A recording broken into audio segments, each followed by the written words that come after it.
নমস্কাৰ মৰমৰ ছাত্ৰ ছাত্ৰীসকল, আজি আমি আলোচনা কৰিম দশম শ্ৰেণীৰ সাধাৰণ বিজ্ঞান অধ্যায় নম্বৰ 10। আমাৰ পাঠটোৰ নাম আছে কি পোহৰৰ প্ৰতিফলন আৰু প্ৰতিসৰণ, লাইট ৰিফ্ৰেকশ্যন এণ্ড ৰিফ্ৰেকশ্যন। ছাত্ৰ ছাত্ৰীসকল, তোমালোকে এই পাঠটোৰ যিমানখিনি কুৱেশ্যন আছে, প্ৰশ্নাৱলীখিনি আছে আৰু তোমালোকৰ অনুশীলনীৰ যিমানখিনি কুৱেশ্যন আছে, সকলোবিলাক কুৱেশ্যনৰ এনচাৰ ইয়াতে অতি সহজভাৱে পাই যাবা। চ' তোমালোকে এতিয়া আহা পৃষ্ঠা নম্বৰ 168 পেজ নম্বৰত গ'লে পাবা কি তাতে কুৱেশ্যন দি আছে। চোৱা, অৱতল দাপনৰ মুখ্য ফকাছখনৰ সংজ্ঞা দিয়া। ইয়াৰ উত্তৰটো কি হ'ব?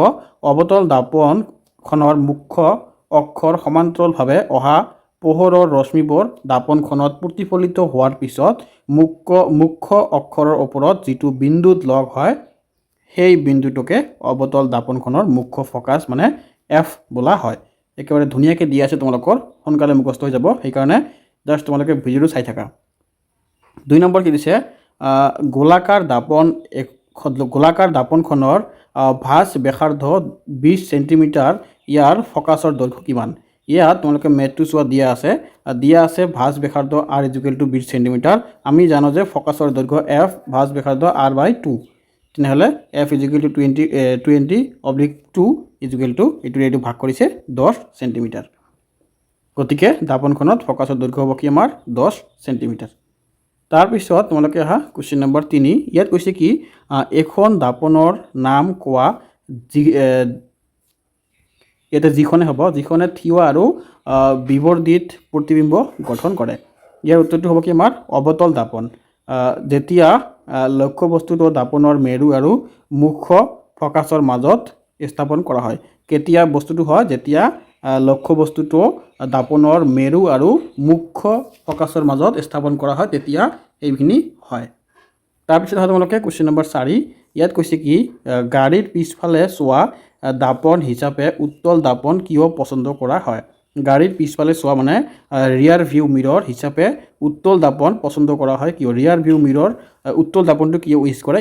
ইয়াতে এনচাৰটো কৈছে উত্তল দাপনে সদায় লক্ষ্যবস্তুত এটা থিয় আৰু সৰু প্ৰতিবিম্ব গঠন কৰে।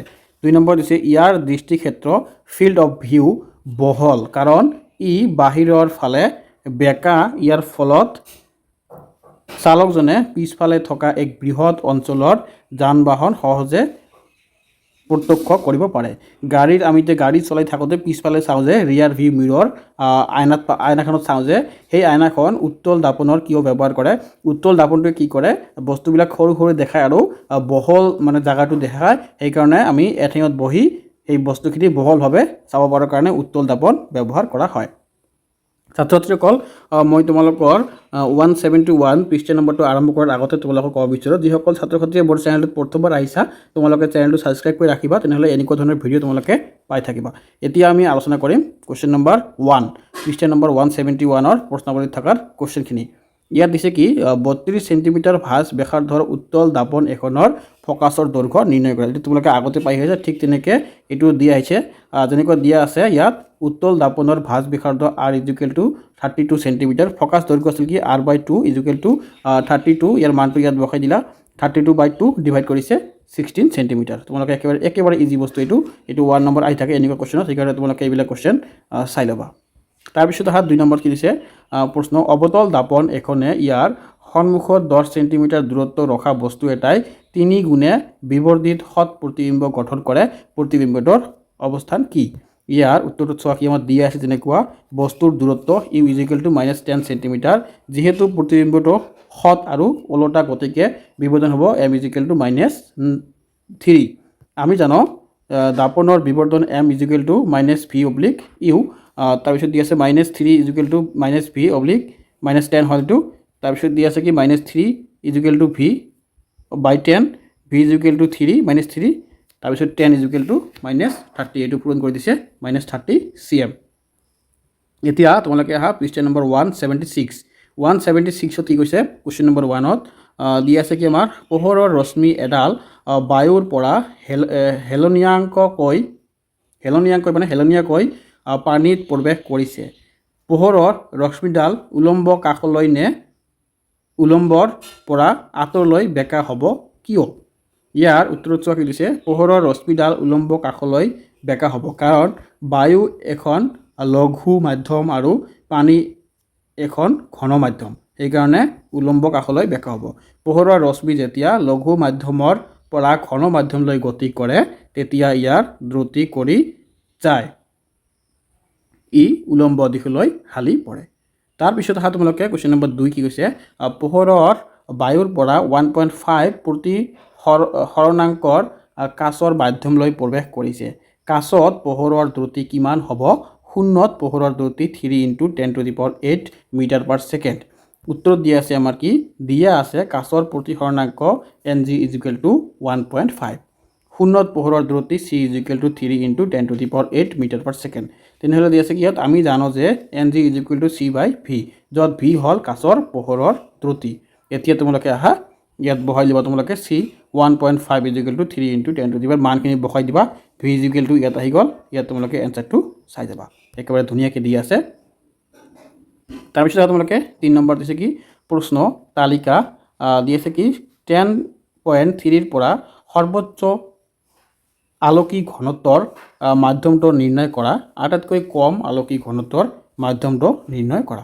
ইয়াৰ উত্তৰত দি আছে কি আমাৰ সৰ্বোচ্চ আলোকিক ঘনত্বৰ মাধ্যম হীৰা, প্ৰতি হৰণাংক কি আছে 2.48, আটাইতকৈ কম আলোকিক ঘনত্বৰ মাধ্যম হ'ব কি বায়ু, ইয়াৰ প্ৰতি হৰণাংক কিমান আছে 1.0003। তাৰপিছত তোমালোকে কুৱেশ্যন নম্বৰ 4 কি কৈছে, তোমাক কেৰাচিন, টাৰ্পেণ্টাইন আৰু পানী দিয়া হৈছে, এই মাধ্যম কেইটাৰ কোনটোত পোহৰৰ দ্ৰুতি সৰ্বোচ্চ? তালিকা 10.3 দিয়া তথ্য ব্যৱহাৰ কৰা। ইয়াত তোমালোকে চোৱা কি দিছে, পানী, কেৰাচিন আৰু টাৰ্পেণ্টাইনৰ প্ৰতি হৰণাংক ক্ৰমে পানী কিমান আছে আমাৰ 1.33, কেৰাচিন আছে 1.44 আৰু টাৰ্পেণ্টাইন আছে 1.47। যিহেতু মাধ্যমৰ প্ৰতি হৰণাংক কম হ'লে পোহৰৰ দ্ৰুতি আটাইতকৈ বেছি হয়, সেয়েহে পানীত পোহৰৰ দ্ৰুতি সৰ্বোচ্চ হ'ব। তাৰপিছত আছে কি 5 নম্বৰ কুৱেশ্যন, হীৰাৰ প্ৰতি হৰণাংক 2.43, এই উক্তিটো অৰ্থ দিয়া। ইয়াত কৈছে কি হীৰাৰ প্ৰতি হৰণাংক 2.42 মানে হৈছে শূন্যত পোহৰৰ দ্ৰুতি আৰু হীৰাত পোহৰৰ দ্ৰুতিৰ অনুপাত হ'ল 2.42, অৰ্থাৎ হীৰাত পোহৰৰ গতিবেগ শূন্যত থকা গতিবেগতকৈ 2.42 গুণ কম। তাৰপিছত তোমালোকে হা পৃষ্ঠা নম্বৰ 184 কি কৈছে চোৱা, লেন্স এখনৰ 1 ডায়প্টাৰ ক্ষমতা সংজ্ঞা দিয়া। ইয়াত দিছে কি এক ডায়প্টাৰ মানে 1D হৈছে তেনে এখন লেন্সৰ ক্ষমতা যাৰ ফকাছ দৈৰ্ঘ্য হ'ল 1 মিটাৰ, অৰ্থাৎ 1D = 1 মিটাৰ পাৰ ছেকেণ্ড। তাৰপিছত তোমালোকে 2 নম্বৰ দিছে কি প্ৰশ্ন, উত্তল লেন্স এখনে বেজি এটাৰ সৎ আৰু ওলোটাৰ প্ৰতিবিম্ব তাৰ পৰা 50 cm দূৰত্বত গঠন কৰে।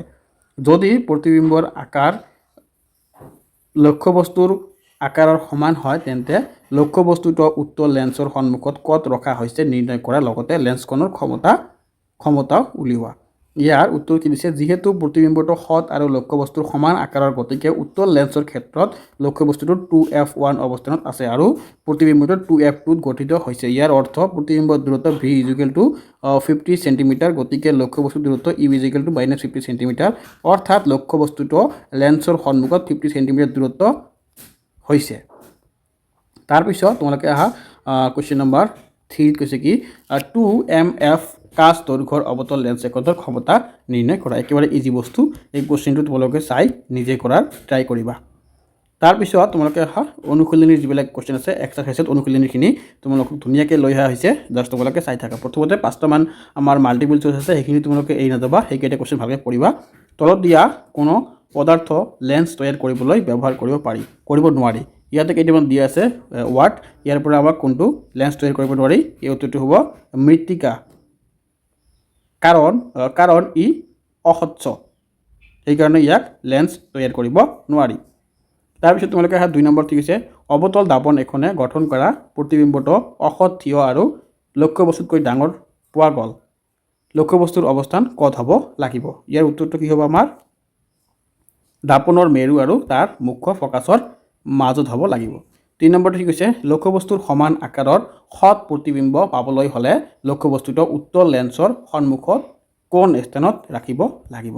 ইয়াৰ উত্তৰটো হ'ব আমাৰ কি বি নম্বৰ, ফকাছ দৈৰ্ঘ্যৰ গুণত দূৰত্ব হ'ব লাগিব তাৰপিছত আছে কি আমাৰ 4 নম্বৰটো এখন গোলাকাৰ দাপন আৰু এখন ক্ষীণ গোলাকাৰ লেন্স প্ৰত্যেকৰে ফকাছ দৈৰ্ঘ্য -50 সেন্টিমিটাৰ দাপন আৰু লেন্সৰ প্ৰকৃতি কেনেকুৱা হ'ব পাৰে ইয়াৰ উত্তৰটো হ'ব আমাৰ কি দুয়োখন অৱতল তাৰপিছত আহা তোমালোকে কুৱেশ্যন নম্বৰ 5 কি কৈছে কি দাপন এখনৰ পৰা যিমানেই দূৰত্ব থিয় নোহোৱা লাগে প্ৰতিবিম্বটো সদায় থিয় হয় দাপনখন কেনেকুৱা হ'ব পাৰে এই উত্তৰটো হ'ব ডি নম্বৰ সমতল নতুবা উত্তল সমতল নহ'লে উত্তল হ'ব পাৰে 6 নম্বৰ ঠিক আছে কি মই চোৱা অভিধানত থকা সৰু সৰু আখৰবোৰ পঢ়িবলৈ তুমি কোনখন কেনে ধৰণৰ লেন্স ব্যৱহাৰ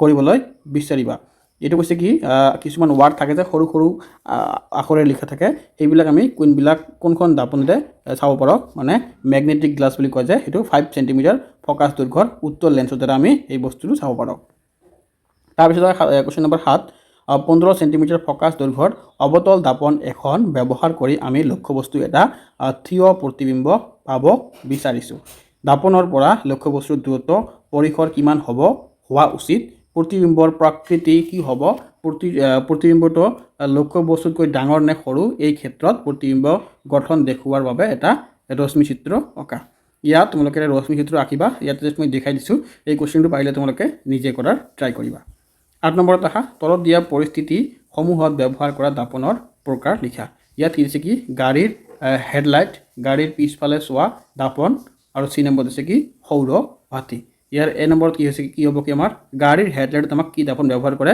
অৱতল দাপন কাৰণ ফকাছত থকা বাল্বৰ পৰা অহা পোহৰ ই শক্তিশালী সমান্তৰাল ৰশ্মি গুচ্ছলিত পৰিণত কৰে গাড়ীৰ হেডলাইট আমাক কি দাপন ব্যৱহাৰ কৰে এইটো মনত ৰাখিব তোমালোকে এক্সামৰ এমসিকিউত আহিব পাৰে এই কোৱেশ্যনটো এইটো মই লাল কালাৰে দিছোঁ অৱতল দাপন গাড়ীৰ হেডলাইট আমাক কি দাপন ব্যৱহাৰ কৰে অৱতল দাপন ব্যৱহাৰ কৰা হয় তাৰপিছত গাড়ীৰ পিছফালে চোৱা দাপনখন কি আমাৰ এইটো উত্তল দাপন ব্যৱহাৰ কৰা হয় আৰু সৌৰ বাতি কি ব্যৱহাৰ কৰা হয় এইটো আমাৰ অৱতল দাপনখন ব্যৱহাৰ কৰা হয় তাৰপিছত 9 নম্বৰ কোৱেশ্যন উত্তল লেন্সখনৰ অৰ্ধাংশ কলা কাগজেৰে ঢাকি দিয়া হল এই লেন্সখনে বস্তু এটাৰ সম্পূৰ্ণ প্ৰতিবিম্ব গঠন কৰিবনে তোমাৰ উত্তৰ পৰীক্ষাৰ যোগেদি প্ৰতিপন্ন কৰা তোমাৰ পৰ্যবেক্ষণসমূহ ব্যাখ্যা কৰা এই কোৱেশ্যনটো তোমালোকক এটা পৰীক্ষা কৰি দেখুৱাব লাগিব সেইকাৰণে এই কোৱেশ্যনটো পাৰিলে তোমালোকে নিজে কৰাৰ ট্ৰাই কৰিবা তাৰপিছত আহা কোৱেশ্যন নম্বৰ 10 5 সেন্টিমিটাৰ দৈৰ্ঘ্যৰ বস্তু এটা 10 সেন্টিমিটাৰ ফকাছ দৈৰ্ঘ্যৰ অভিসাৰী উত্তল লেন্সখনৰ পৰা 25 সেন্টিমিটাৰ দূৰত্বত ৰখা হ'ল